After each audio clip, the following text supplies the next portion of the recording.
Gentiles were not celebrating Passover. They were celebrating the Lord's Supper, this reconfigured Passover that was in this new community. It's a really big example of saying, these aren't your Dionysian pagan feasts. This isn't the Jewish Passover. This is a Christian thing. Now, it has remnants of Passover in it, but it's not the same thing. And that was critical because they would have said, well, when we celebrate with Dionysus, we sit down and we eat, and this is what we do. And he's saying, no, it's not that. I have good hair. You do have good hair. That's an understatement. I have great hair. You have great hair. You got a solid head of hair. Dude, my dad is 61. Have we started? Yeah, we started. Go ahead. We started. Yeah. My dad is like 61, does not use any hair like coloring. Yeah. And his hair is jet black. Yeah. Yeah, his beard's salt and pepper, but his hair. So I think I don't know, some people say you get your hair from your mom's side, but that's what I've heard. But it's, I don't know. My grandfather on my mom's side, he died in his 60s, in his 70s, but had a great head of hair when he passed away. So we're lucky. My son's got a great head of hair. Yeah. I mean, it's legit. He's got better hair than I do. So I had a friend in college named Bingo. And Bingo once told me, he said, Jenkins, I got a better face, but you got better hair. We're going to talk about hair today. We are. Today's subject is going to get a little hairy. Oh, okay. Yeah. You have to avoid those logical follicles. Oh, nice. Thanks. Yeah, I appreciate the effort there. Yeah, that's right. It needs some polishing up. That's right. You're right. We may have to cut it, but it'll be good. Good. So it's no matter how we start, we just have to start with a pun. Regardless. I agree. Like a man pun. A man pun. Like a hair pun. Okay. All right. So we're talking about hair. We're in a whole new section of Corinthians now, by the way. Yeah, we've moved on. You may have thought we've deviated. This is a different podcast, but we're still here in the Corinthian letter. We are a church in crisis. They were having a bad hair day. This church was having. Yeah. So now we find out of everything they've been through. Right. Weird sexual immorality. They're going to the temple for Lord knows what. For all sorts of stuff. They're treating each other like garbage, and not only that, they're having some bad hair days. Yeah. So Paul's like, now I got to talk about your hair, because the hair was a problem, believe it or not. Yeah. It was a legitimate cultural issue. That's what we're going to talk about. Yep. Hopefully, if we get to it. If we get to it. All right. So in chapter. How often do you cut your hair? I actually have to get my hair. They bring out the thinning shears to thin my hair. That sounds fake. I think that sounds like something they do. My mom was a hairdresser, so I know a lot of things about hair, incidentally. So, okay. But is it like those sheep shearing videos you can watch on YouTube? I haven't watched any of those. They're going to show up in your YouTube shorts now. Because they're picking up on it. So we're in chapter 11, 1 Corinthians, and we're talking about hair. What's going on? Well, they're morally bankrupt. That's why we're in chapter 11. Oh, wow. Yeah, you like that? That took me. I'm usually up to speed with your puns, but that was a big one. So we've switched. So what happens is Paul ends up the whole discussion about how they treat each other, okay? What they're doing when they're not at church, essentially. Mm-hmm. The sexual immorality of the man in the inappropriate relationship with his father's mother. You have them going to the temple for sexually immoral practices. And then the whole food discussion. And it was all what you do when you're not at church. Now Paul is saying, okay, we've dealt with those problems. Those are the ones you wrote to me about. Mm-hmm. So here's my answers. Now I need to talk about how you're behaving when you're at church. Yeah. So he's dealt with when you're not at church.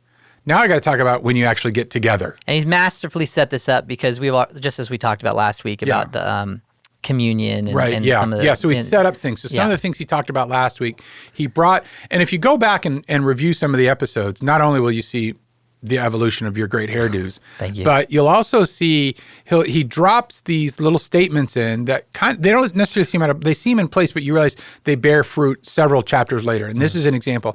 In chapter 10, he'd made a passing reference to the common drink and the common bread. And then in chapter 11, he's going to get it because he's about to deal with 3 significant problems in their worship. One, believe it or not, is hair. Okay, but he's using it as an example of how they're letting other influences get into their worship. One is hair.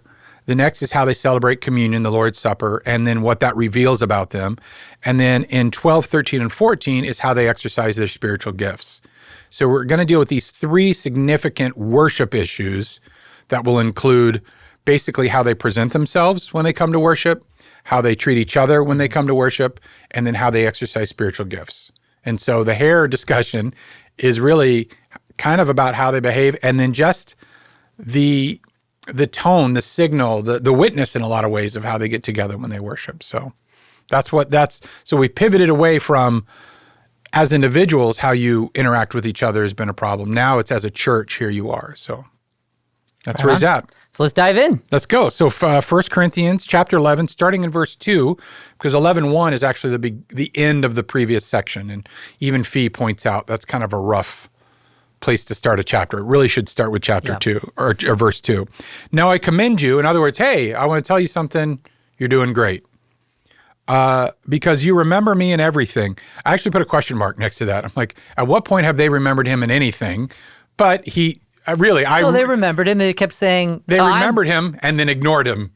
or I like Apollos better than Paul. That's true. Yeah. So and maintain the traditions even as I deliver them to you. So he is talking about things that may not necessarily be like biblically or ritualistically moral in the sense of these are he's acknowledging that these are traditions. These are things that are just things. But even in the things that are just things, you guys are having a lot of problems. So I need to correct you in a handful of them.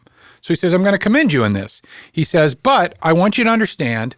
So it sounds like he's about to compliment them and say, hey, good job on the traditions. But I want you to understand something, that the head of every man is Christ, the head of a wife is her husband, and the head of Christ is God. Okay. Now, it sounds like he's talking about gender roles and hierarchy in the church at this point. And so a lot of times when these passages are interpreted, the concept of headship goes into the concept of authority. But a large number of commentators, a large number of lexical analysis and lexicons of Greek actually say that the use of headship here, the idea of headship, is more source than authority. And so how does this break down? Well, every man comes from Christ in the sense of their salvation. Every woman comes from man in terms of the garden. And then the authority of Christ, even Christ himself said, comes from God. All in power in heaven and earth has been given unto me. So it's a source idea, not necessarily a hierarchy idea. And because of that, though, Paul is going to introduce something that may be troubling. It may even be problematic to people joining the podcast. And what he's saying is that there is a sense in which gender differential matters, and I'm about to tell you why. Now, it's going to be really easy to look at this passage and say, Paul is obviously saying men should look like men and women should look like women, okay? That's a super grossly oversimplistic way of looking at this passage, okay? And so he's about to introduce something that is fraught with really cultural stuff. So this is one of the best passages to get in and, as we say, do the work. Not the work to explain away stuff that's uncomfortable, but to figure out what is Paul actually saying, okay? So he says, okay, the source of every person is Christ. According to the accounts of creation, men are the source of women in the fact that men were created first. And the source of Christ is God in the sense of his authority, and he was sent from God to come to earth, okay? Every man who prays or prophesies with his head covered dishonors his head. Okay. So he is, if you're not paying attention, he is going in between literalness and metaphor by using the same word, which is the word head. So he says, every man who prays or prophesies whether his head covered dishonors his head or his source, Jesus Christ. Okay? So that's going to beg a question, which we'll get to in a second. But every wife who prays or prophesies with her head uncovered dishonors her head, her source. Is it wife or is it woman? It's wife in the ESV? Every man. Yeah, it's wife in the ESV. On verse 5. Woman in the NIV. Yeah. Okay. I have the NIV today, but yeah, okay. So dishonors her head, since it is the same as if her head were shaven. Let's just read the whole passage and then we'll kind of reverse engineer it. For if a wife will not cover her head, then she should cut her hair short. But since it is disgraceful for a wife to cut off her head, or cut off her, that's disgraceful too, by the way. Don't do that. But there's anything you take away from today. Yes, okay. It's not, we're not pro decapitation no, we are not. of yourself. It is disgraceful for a wife to cut off her hair or shave her head. Let her cover her head. For a man ought not to cover his head, since he is the image and glory of God, but woman is the glory of man. For man was not made from woman, but woman from man. Neither was man created for woman, but woman for man. And then I'll get to a little bit. Okay, so what on earth is he talking about? What is he talking about? You asking me that? Yeah, I don't know. I'm going to defer to the doctor. Okay, all right, okay.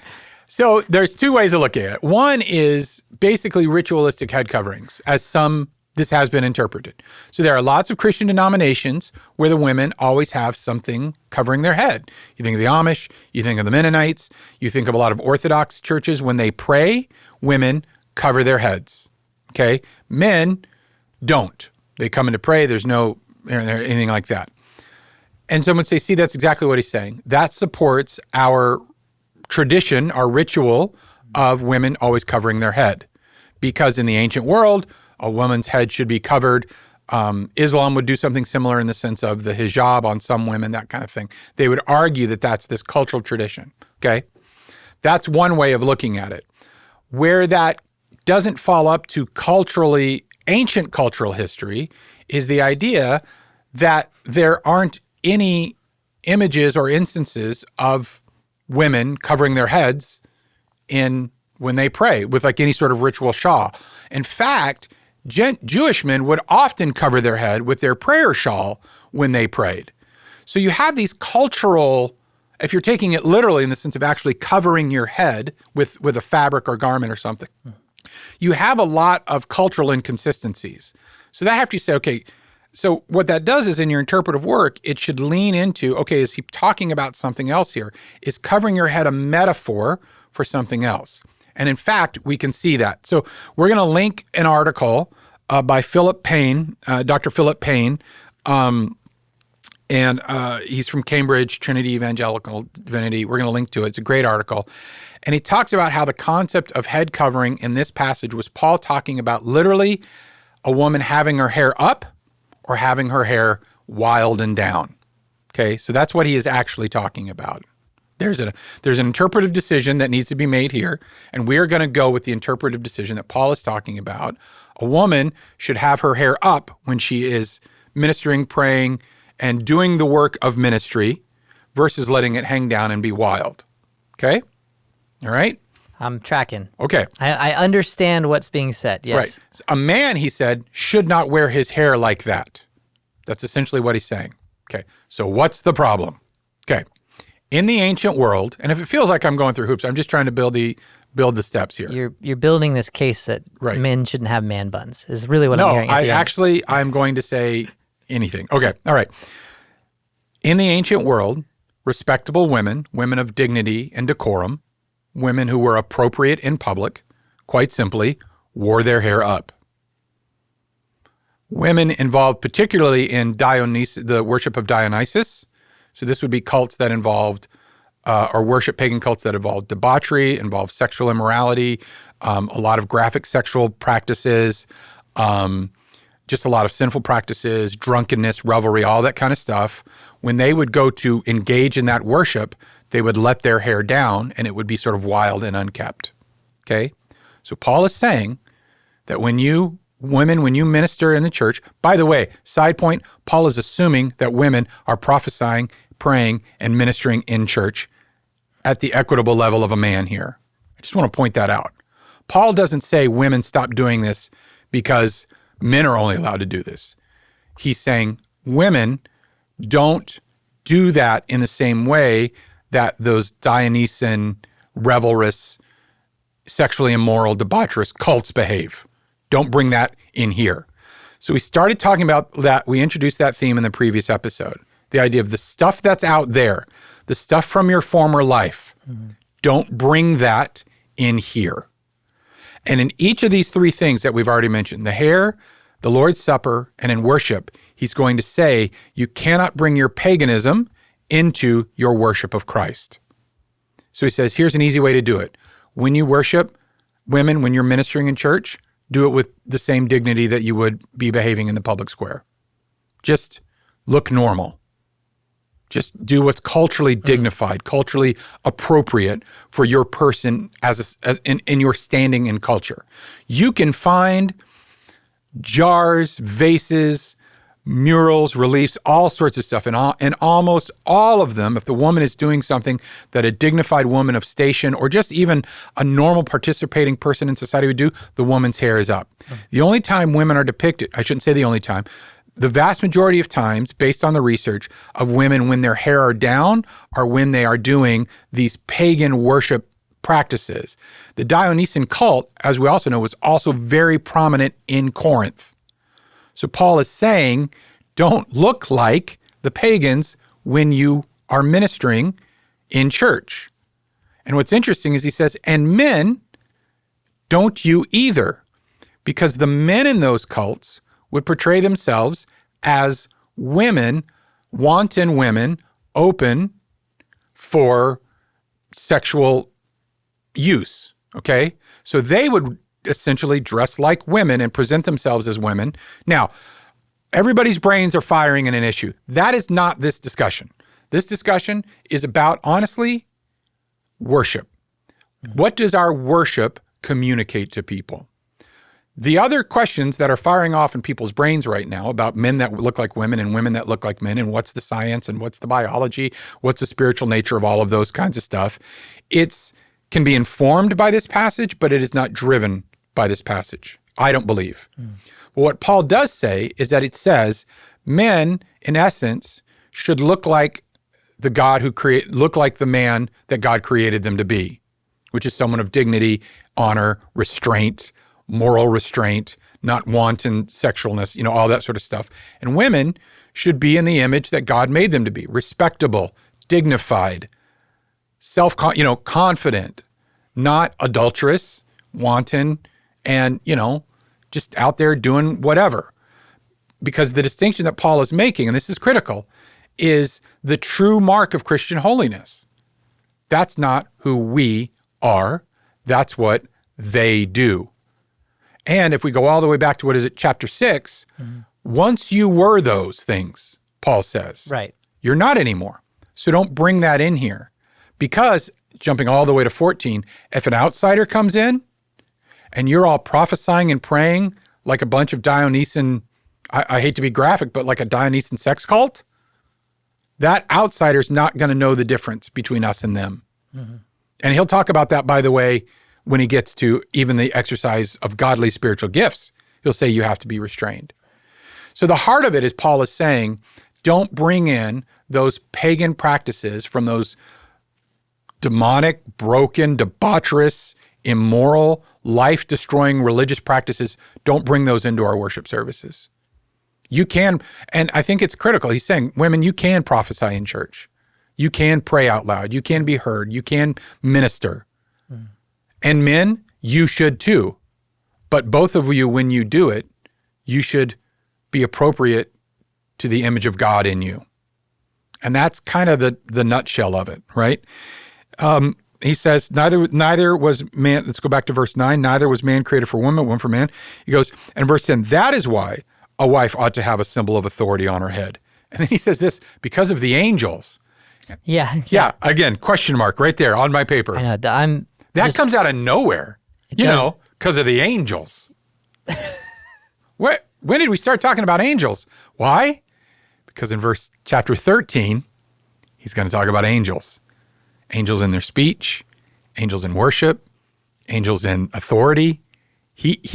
And by the way, he's also already told us that we'll judge the angels. Yeah, so are we talking about spiritual angels, spiritual beings? Because I know also angels is sometimes messengers, right? So it's not talking about traveling ministers or anything like that. So that's a great example, Miles. You have an interpretive decision to make.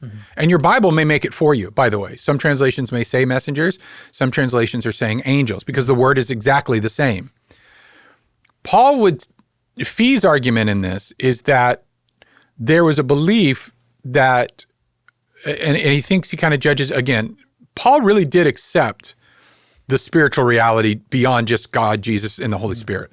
We talked about demons in the last episode, and we're already starting to work. We realized that brought up a lot of questions, by the way, and we're actually workshopping an idea to talk some of it, just really about spiritual warfare, spiritual realms, how it all works together. But in the same way that demons are real, Paul would say, well, angels are real too. We'll actually judge them one day. The speech that you think that you're going into, when he's talking about glossolalia, you think that's the tongues of men and of angels. And he says, angels are present in our worship, not to be adored. And Fee's argument is perhaps to watch us worship God. To watch us out of our free will, out of our love, out of our redemption, out of our salvation. We worship God, and there are angels present because spirituality is real. The spiritual realm is a real thing. And so he says, but imagine if those angels who exist solely to worship God with purity and holiness, all that, see you worshiping God in the way that a pagan would worship.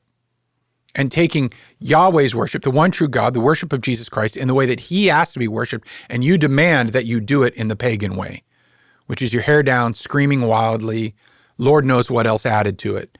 And men, that you're coming in here acting like a priest from Dionysus, looking not like a man who's ministering the gospel or ministering in religious circles should look. You're looking like someone who gives their body away, again, going back to chapter 6 and those issues. He's basically just saying that's not appropriate. Because what you've done is you are saying, big picture, that how I want to worship God is more important than how God chooses to be worshiped and God asks to be worshiped. So Paul's just giving a gentle discipleship moment. He said, you guys are actually doing good in a lot of things. I just want to remind you about the hair thing. He goes, I'm going to commend you in that. There's a lot of the little traditions I've given you, some of the stuff I've taught you, probably using the synagogue model even as a flow of your worship service. You're letting women prophesy. You are, you're multi-ethnic. Like there are things, tradition. We don't know all of the traditions. There's a handful of Jewish traditions that he's taught them just to facilitate their worship, more than likely. He said, you're doing all of it. Great. He said, but I need your discipleship in this one thing. Why? Because it's a problem for the outsider. And it's potentially a problem for you, but more than likely it's a problem for the outsider. So we've mentioned this quite a few times about looking at the passage. It's meant for them. They experienced it, but there's something for us to gather, and not everything that we read, we don't take back everything. So what does this passage, mean for us today? Yeah. How much bearing does it have? Yeah. How much, Well, it's a hairy subject, Miles. And you're going to cut right to it. I'm going to cut right to it. And I got to be careful because I'm in just a hair's breadth of getting it wrong. Don't want to. Yeah, you don't want that. Okay, all right. So, although to be fair, it can be a little fuzzy. Sorry. So we'll just buzz right through it. Yeah. Yep. I don't want it to keep us apart. That's a good one. Okay, I'm sorry. Okay. Verse 11 actually kind of gets to the point. Nevertheless, I've mentioned before, one of my favorite words in the English language, actually. Because it's 3 words It's just together. A great word. It's a great sounding word. It means an amazing, nevertheless, right? In the Lord, woman is not independent of man, nor man of woman. So he's saying, in our kingdom, men and women need each other. Men and women there is a necessity of each other. We need, and I think what he's saying is we need women. I would argue that Paul could be saying, and this is my bias, so if you want to say, oh, that's just your egalitarian bias, you got me. Sorry. I would say Paul is saying we need women preaching and prophesying and praying in our churches. We need men preaching, praying, prophesying in our churches because we need each other. For as woman was made from man, so now, by the way, man is born of woman. So the argument that the headship, there's often an argument from nature about the divine authority of men over women. And Paul actually maybe doesn't undo it, but he takes a big chunk out of it right there. He says, yeah, the first woman came from man, but every man since has come from a woman. So, I don't know. Do whatever you want to. All right? Are they coming after me? Reformed, the Theo bros coming after. All right, here we go. But this is the point. And by the way, all things are from God. So there's the equity in that all things are created by God, right? If you go all the way back, you can go back to season 1, right? When we talked about the God made it episode, the equity of all humanity is based in the idea that all are created in the image of God. Mm-hmm. So what Paul is saying is he's saying, when you worship God, create him in the image he made you. Don't bring in these ungodly images of other things. So what does that mean? Should it mean that men don't have long hair and women shouldn't have short hair in the 21st century? Is that what he's saying? Okay.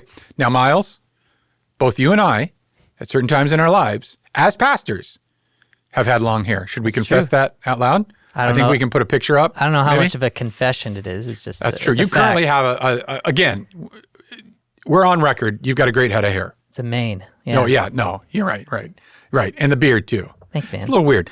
Let's move on. Keep it coming. No. And so what is the point? Paul is saying that in their culture, how you look is important. This doesn't really apply to us in terms of hair length anymore because it's not inappropriate in modern 21st century culture for women to have short hair. It's not a thing. It's only a thing by people who want to use passages like this to demand first century values in a 21st century world. It's just not a thing. Yeah, it's also, it would be, how do you even enforce that? What's long? What's short? Mm-hmm. Right. If the point of the passage, as we're discussing, is that to look like, and to not look like something else that would have been, recognized in their as pagan and as an idolatrous and sexually immoral. Yeah. And since in Western culture today, like there's this diversity of lots of expression of look with different hair types and different so that would be just so bizarre to try to enforce. Not everyone has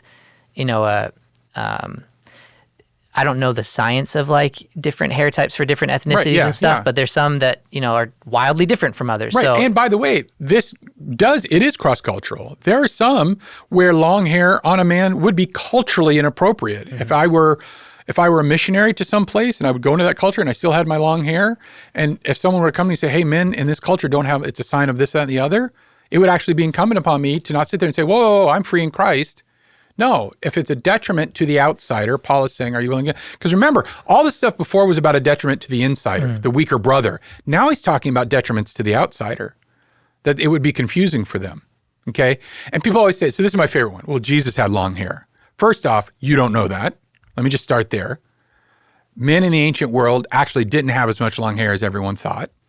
I'm just saying. Romans kept their hair very short and very close cropped. You can find tons of Greco-Roman literature that talks about the unseemliness of men having long, and forgive me for the ancient language, this is their words, not mine, long and feminine hair. So you could have longer hair, but you didn't dress it up like a woman of the day would dress it up, okay?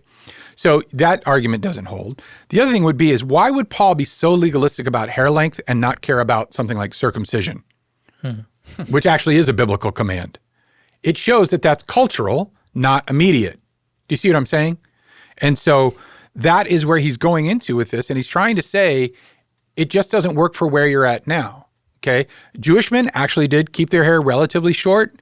The only people who really kept their hair long were either men like male prostitutes trying to present themselves as women for the use of someone else, or women who were essentially prostitutes or priestesses in these sexually graphic worship circles, or I guess this is an offensive term, the barbarian, like the others, the people out there in the realms and, then their wild Teutonic hair, our people basically, the Gauls and the Celts and the Germanic tribes and that kind of stuff. But in the Roman world, you're a respectable man, you had a nice clean haircut. Yeah. And so Paul is saying, just look culturally appropriate.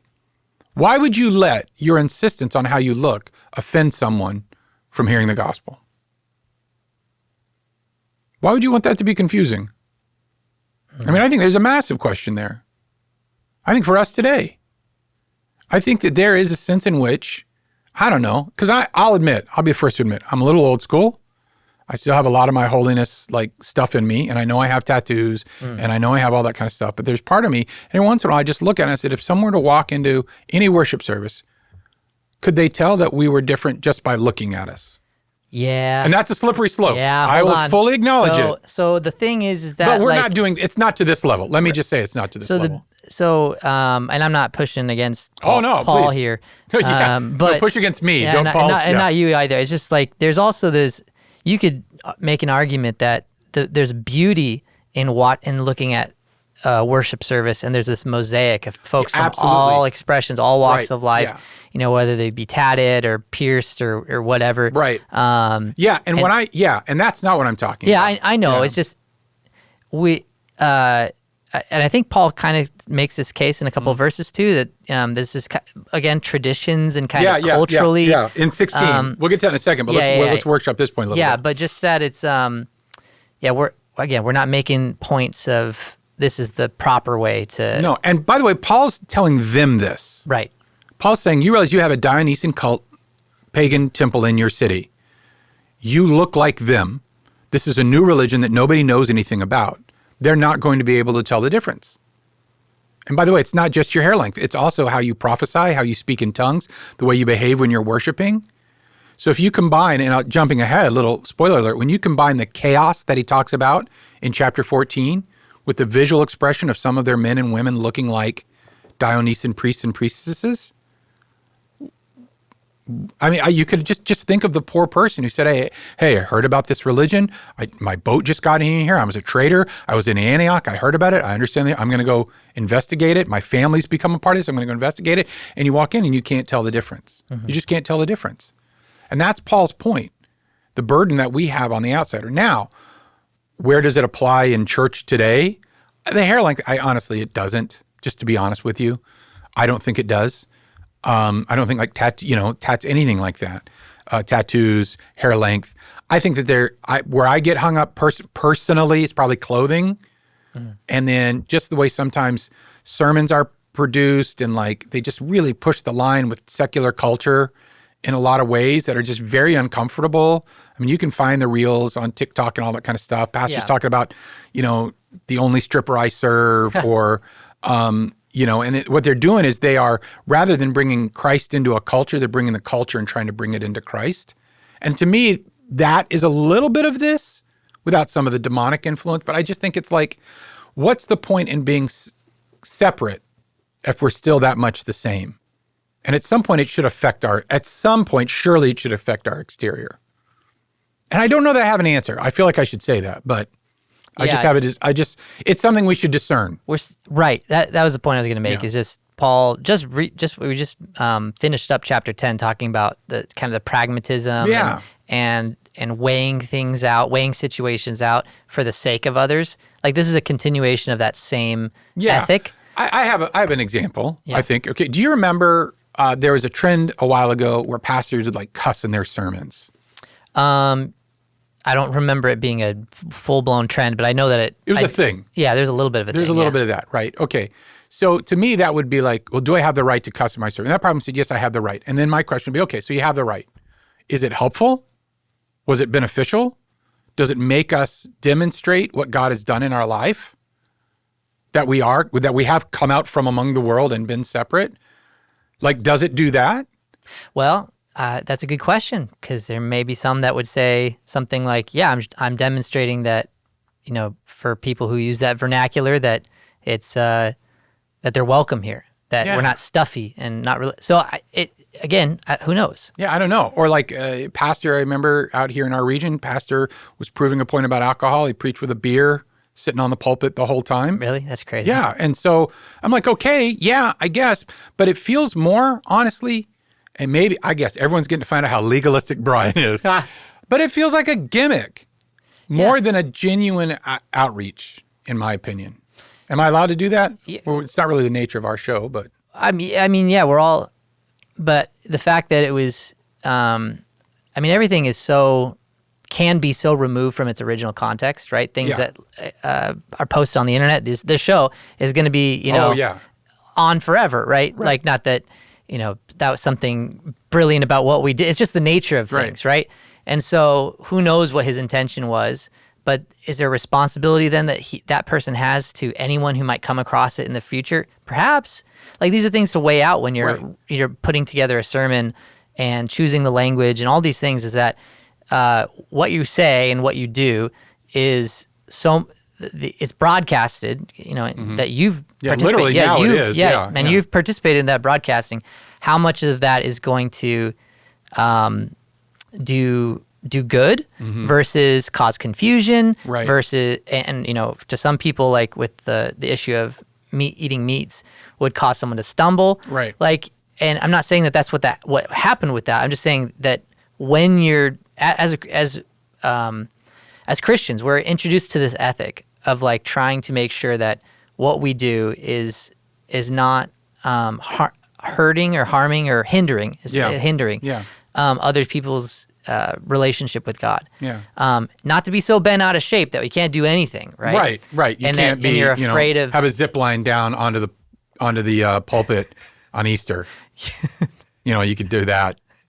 Is there a specific instance you're thinking of? Google it. I've never done it. So, okay, next Easter, Normandy Park campus, New Life Church. Get a zip line installed. Miles is going to zip line right down the 25 feet from the back of No, it'd be a short zip line. Oh my gosh. No, I didn't mean Thanks. that. I appreciate that. I love your church. You know that. I know. We did our first live event there. We did. Yeah, it was Who great. knows what our next one's going to be? Yeah.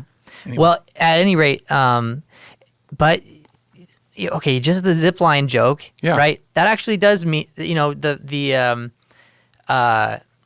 showiness, right? The production, the amount of money and kind of ostentatious stuff. Mm-hmm. Like there's some crazy church services that I've seen. I'm like, what the heck? Yeah. And so, you can open yourself up to that kind of criticism of like, isn't the church supposed to use those funds to like make an impact, and serve your community, and you're kind of as being rather showy with it. And so, these are all really relevant things that I think stuff like this it pertains to. Again, it's not speaking directly to it. Right. But these types of passages can inform the decisions pastors make about anything. And obviously the overwhelming majority of people who enjoy this podcast are not pastors. This is not an issue you have to struggle with. It's just not. But know that it is something that your pastor does have to think about and should be thinking about. Where this comes in for you on the whole big picture is, let's follow Paul's argument. Paul's saying there's divisions because you are basically choosing the leaders you want to listen to. That's 1 through 3. 4 through 10 was, and here are all the ways where your selfishness is hurting each other. Your insistence on your own freedoms and your own rights is hurting each other. And so you should do what is helpful and lawful. 11's now where he said, and your services now should be helping each other and be encouraging people on the outside. And so Paul is saying that's the theology of these next several weeks. And so as a lay person or as a person who just goes to church, you may say, well, this doesn't apply to me. It may not directly, but it is still in that terms of how am I using the freedom in Christ, and is my heart orientated around serving Christ by deferring and serving my fellow man. Yeah. And am I letting people like hang me up on stuff or, get legalistic about stuff? Right. It's the same. I think we talked about it in between the episodes, but that same kind of like, okay, are we getting too? Paul is trying to have conversation with both, not going to legalism, right, and also not being so free that you're causing, offense or people to stumble. Right. That either I both can't use it as an excuse to be like to have my freedom abuse other people. Right. But there's also, I can't let others' freedom abuse me. Like I have to say, this is where I'm at. I think in this particular instance, it's just a good example of doing the work culturally so that you can say, this is what Paul was really talking about. Do I have to have, I grew up holiness and not super holiness, but I grew up around holiness Pentecostal circles. Obviously, long hair is a big deal to women and short hair is a big deal to men. They would say this is the passage that matters. And this is a great example of how to culturally exegete that and say, yeah, here's why it was a problem. This isn't a problem anymore. So we probably have a level of freedom and liberty. This is meant to set us free. Because look at what Paul says. He says, all things are from God. Judge for yourselves. 13, yeah. That's what he said. Judge for yourselves. Is it proper for a wife to pray to God with her head uncovered? Again, with her hair down, looking like this, this Dionysian priestess. Just ask yourself, is it okay for a woman, in your opinion, is it reasonable for a woman to minister and pray and prophesy in church if she looks like a secular pagan priestess? And he said, just reasonably, the answer is going to be no. Okay? So he goes, does not nature teach itself that if a man wears long hair, it is a disgrace? I can even go there, but nature does not. Things. The idea of decorum and appropriateness was a huge Greco-Roman value. I mean, it was massive. And he says, honestly, it's just not appropriate. Long hair in this context. Mm-hmm. He's not talking about men with long hair. He's talking about this context of long hair, which again, go back to the Dionysian cults and the male prostitutes. Mm-hmm. He's saying it's just not appropriate. But if a woman has long hair, it's her glory. In other words, he's saying a woman with her long hair, but it's up, is appropriate. A man with short hair is appropriate for her hair is giving a covering. Okay. And then, okay. If anyone is inclined to be contentious, we have no such practice, nor do the churches of God. So is that just an out for the whole conversation? No. What he says, look, if you want to get in a fight about this, fine. But our churches don't do that. He's saying there's nowhere else where you're going to find women and men who are being used of God who present themselves like this. This is only a problem here. I see. So he's not saying like, if you guys are going to I'm not going to make a big deal out of it. No. He's saying this is not our tradition. I said now, because remember, he starts the whole thing by saying, I commend you in the traditions, but here's a new tradition that I need to instruct you on. No one in your faith family does this. And here's why. So you need to stop, because this is not, at least for now, where we're at. Again, he's saying tradition, by the way. Mm-hmm. Notice he's not saying command. Yep. He's not saying law. He's not saying rule. He's just saying this is not in the greater value and the greater practice of the church.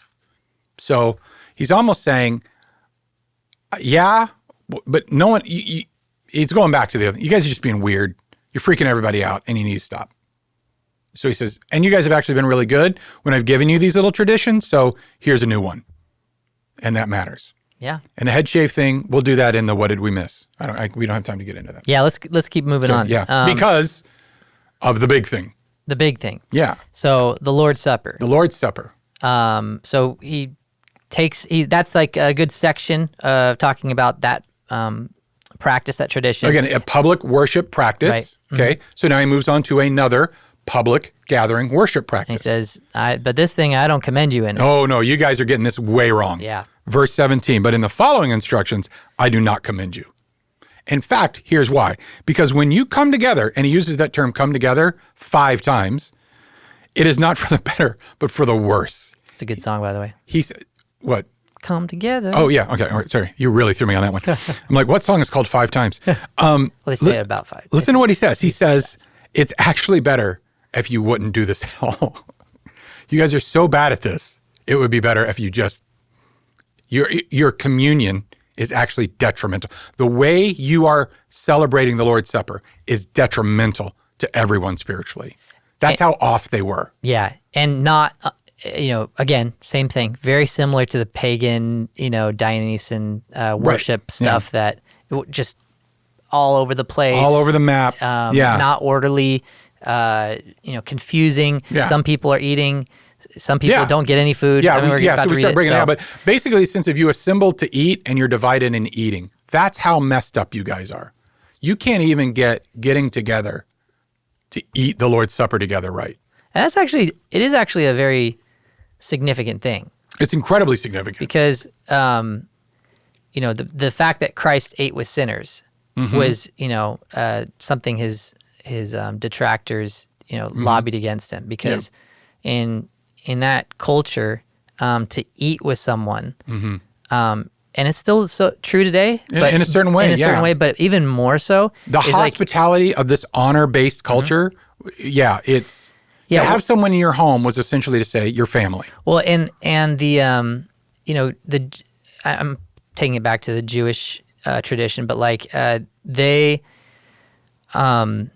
cleanliness was very important, very significant. Yeah. So when you ate a meal, it wasn't like everyone had napkins, utensils, and stuff. You ate, at these, you kind of sat at the table, not a chair, and you're using bread as like napkins, and there's soups and stuff, and so you're kind of getting stuff. Yeah, there's stuff everywhere. Yeah. So you're almost becoming one with that person. Yes, very much so. And so that's how the Jewish people would interpret like eating with someone. And so they're gone so far away from that. It's like there's, again, divisions. Right. Even in your eating, you have divisions. And so what you have is somehow along the way, the idea of Jesus's institution of Passover as a memorial of him becomes a regular worship practice for churches. In the 20 plus years after Christ dies and Paul really gets going up into ministry, it has transitioned into that. So what you have here, I think this is critical. Fee points this out. This is not Passover anymore. Paul is not, because Gentiles were not celebrating Passover. They're celebrating the Lord's Supper, this reconfigured Passover that was in this new community. It's a really big example of saying, these aren't your Dionysian pagan feasts. This isn't the Jewish Passover. This is a Christian thing. Now, it has remnants of Passover in it, but it's not the same thing. And that was critical because they would have said, well, when we celebrate with Dionysus, we sit down and we eat, and this is what we do. And he's saying, no, it's not that. He has to disciple them. And he said, you've got it wrong. He says, two big problems. The first thing, when you come together as a church, there are divisions among you. Now, what he's talking about divisions is it's not necessarily the slogan divisions. Now, this is really economic divisions. This is an issue of wealth and privilege versus slaves, poor, house workers, that sort of thing. And he says, I believe it. By the way, he goes, yeah, I believe it. For there must be factions among you in order that those who are genuine among you must be recognized. He said these divisions are actually going to reveal who Christ is actually doing a work in and who is still holding on to their pagan or their elitist ways. He said that's what it's saying. He doesn't celebrate the factions like, oh, it's good to have factions. What he's saying is these factions will prove, they're demonstrating who among you is really devout. And here's the second problem. So number one, when you eat in the first place, when you come together, you're divided. You're not eating together. Secondly, together, it's not the Lord's Supper that you're eating. Whatever it is you're doing, you're not doing what Christ told you to do. So don't pretend that no, we're having the Lord's Supper. You can't, because in eating, each one goes ahead with his own meal. And this is the problem. One goes hungry and another gets drunk. One lacks and another is inappropriately abundant. One doesn't have enough and the other overindulges. And that is not a cultural issue. That's not a race issue. That is a wealth issue. The only people who could afford to overindulge were the people who could afford to overindulge. So Paul is saying there is now an economic class division in your church that does not jibe. It is inconsistent with who Christ has called us to be. What we talked about last episode in chapter 10. This drink and this meal make us one. So you can't be divided when you come to it. And it's pretty powerful. So he says, you're getting it wrong. You're getting it completely wrong. He says, what? Don't you have your own houses to eat and drink in? Or do you despise the church of God and humiliate those who have nothing? Common convention, common scholarly convention is that essentially the rich people would eat all the good food, which by the way was a very common practice. If you were in a home, the people of wealth and privilege would eat the best food first, even if it was your own home. If someone of greater wealth or privilege was there, you'd give them the better food first. They would eat as much of it as they want, and then it just sort of cascaded down to the leftovers, to where the servants got what was ever left. And he's saying, you're bringing that practice into this memorial meal of Jesus, where there is no better than anyone else. Everyone gets the same share in the memorial meal of Jesus. That's why he says, if you want to eat that way, just eat that way when you're in your own houses. But don't come together as a church and do this meal that way. Okay? He says, well, what shall I say to you? Shall I commend you in this? He says, no, you're not going to get props for this. I'm not going to allow this. Then he moves on, and he gives what I think in 11:23 may be the single greatest definition of discipleship that's recorded in the Bible. For that which I received from the Lord, I'm giving to you. If you ever just wonder, am I capable, this is a little bit of an aside, am I capable of discipling someone? It's very easy. That which God gave me, I'm going to give to you. Yeah. This is what I know about Jesus, and I'm going to give it to you.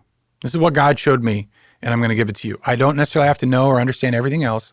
By the way, that's all this podcast is what the Lord gave us through our education and gave me through my training, my education, everything I've been through, and now I'm hopefully giving it to someone else. Mm-hmm. If you share this podcast with somebody else, you're saying that which God brought into my life, I'm going to share with you. You're discipling them. I just think it's a great phrase. That the Lord Jesus, on the night he was betrayed, took bread, which was a part of the Passover meal, and when he had given thanks, he broke it, and he said, "This is my body, which is for you. Do this." And the word he uses specifically is in remembrance. So it's a memorial meal.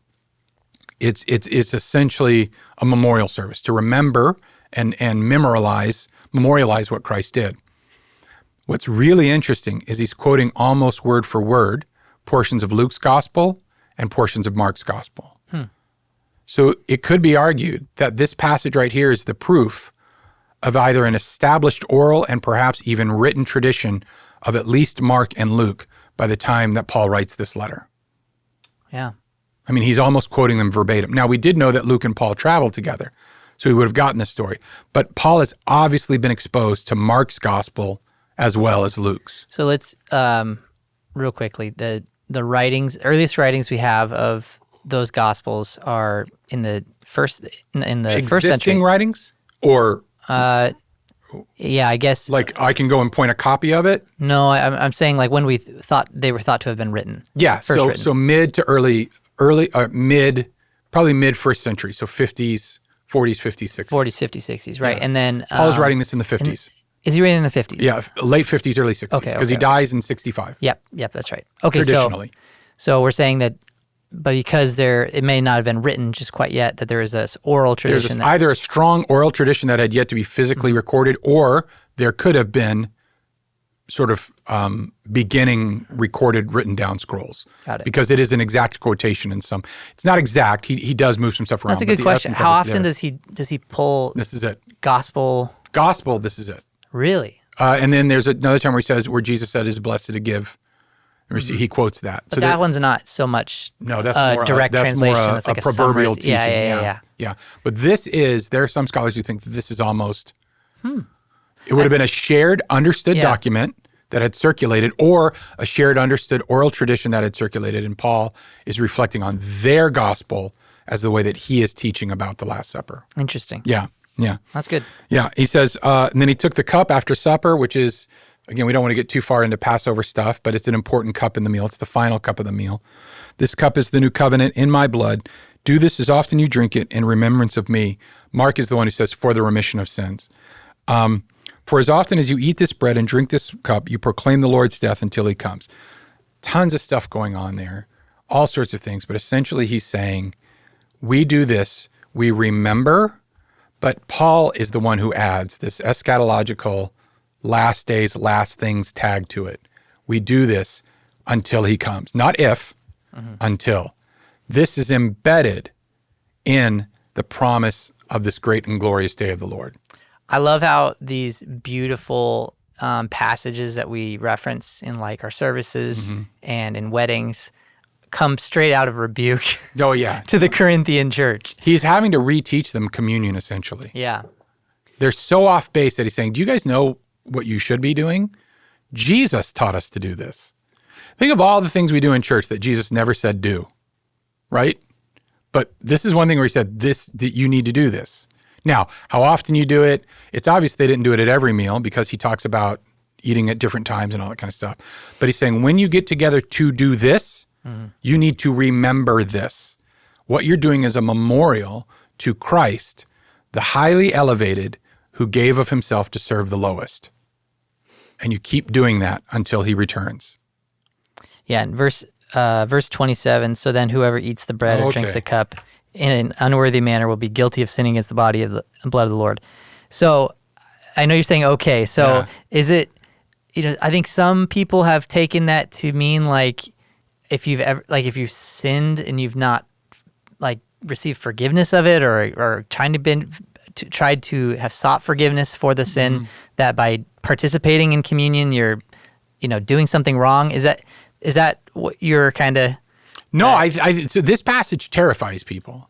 Sure. Because it says, look, he says, we'll be guilty of the blood of the Lord. Like you said, let a person examine himself then, and so eat the bread and drink of the cup. Verse 29, for anyone who eats and drinks without discerning the body eats and drinks judgment on himself. That is why many of you are weak and ill, and some have died. Oh, that part. So there is like a belief that if you take communion with an unholy, impure heart, you'll drop over dead. Like, I was scared of this verse. This verse could be terrifying if you're only reading chapter 11. Right.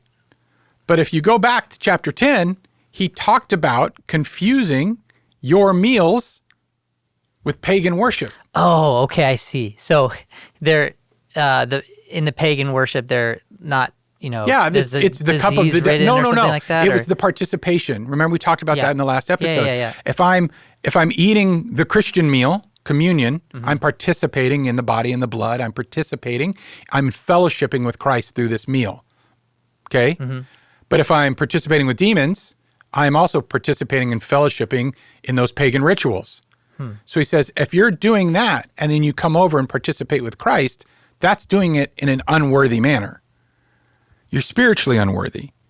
You're physically unworthy because you're doing it out of a rejection of these. You're getting drunk.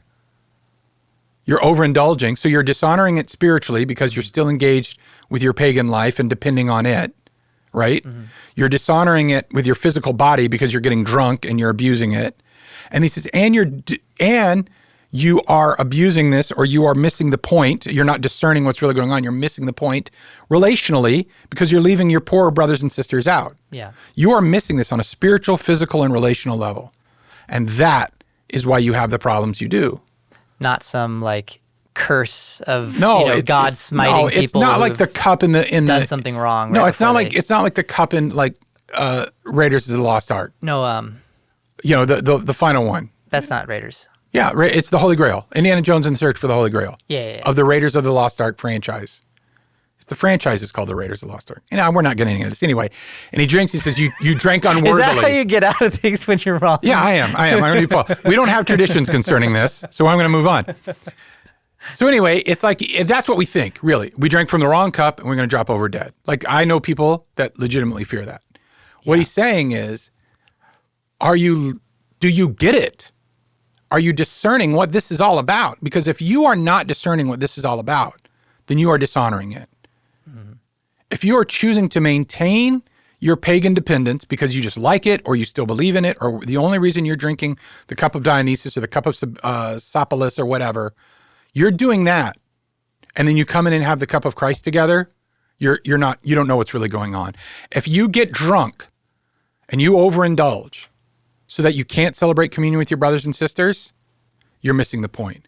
If you are so elitist because you're rich and they're poor, that you won't even sit down and wait to have a meal with them, you're missing the point. This is the thing where we come together, because that's what Christ does. Under him, he brings us all together. We are all equal under him.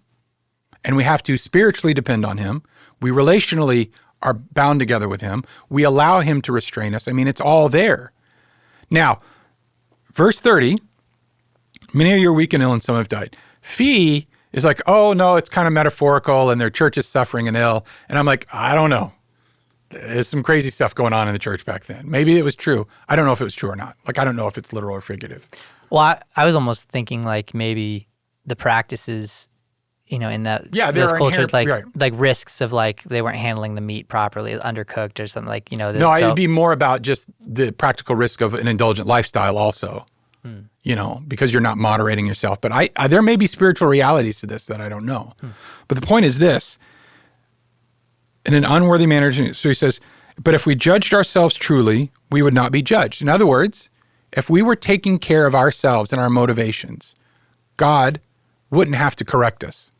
So it's self-correction before divine correction. That's what Paul's saying.